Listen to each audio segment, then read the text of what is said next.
السلام علیکم ناظرین، ایک پل کی نصیحت میں آپ لوگوں کا ویلکم کرتی ہوں۔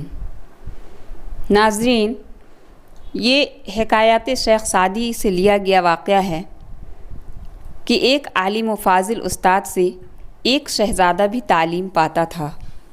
استاد دوسرے طلباء کی بنسبت شہزادے پر بہت زیادہ سختی کرتا تھا۔ ایک دن شہزادے نے تنگ آ کر باپ کے پاس شکایت کی اور جسم سے لباس اتار کر استاد کے مار کی نشانات دکھائے۔ بادشاہ کو سخت غصہ آیا اور اس نے استاد کو بلا کر پوچھا، تو دوسرے شاگردوں پر اتنی سختی نہیں کرتا جتنے میرے فرزند پر کرتا ہے؟ استاد نے جواب دیا کہ شہزادے کو بڑے ہو کر ذمہ داری سنبھالنی ہے، اس لیے اسے دوسرے لوگوں کی بنسبت زیادہ عاقل اور قابل ہونا چاہیے۔ بادشاہ کے ہاتھ اور زبان سے جو حرکت ہوتی ہے اس پر دنیا کی نظر ہوتی ہے اور عوام میں اس کا چرچا زیادہ ہوتا ہے۔ اس کے برعکس عام لوگوں کے قول اور فعل کی اتنی اہمیت نہیں ہوتی۔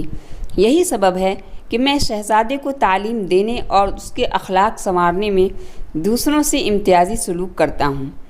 اگر ایک درویش میں 100 عیب ہوں تو اس کے 100 میں سے ایک عیب کو بھی نہیں جانتے۔ اگر بادشاہ کے ایک ناپسندیدہ فعل بھی سرزد ہو جائے تو اس کا چرچا ایک ملک سے دوسرے ملک تک جاتا ہے۔ بادشاہ کو استاد کا جواب پسند آیا اور اسے انعام و اکرام سے سرفراز کیا اور اس کا منصب بڑھا دیا۔ ناظرین، امید کرتی ہوں کہ ویڈیو آپ کو اچھی لگی ہوگی۔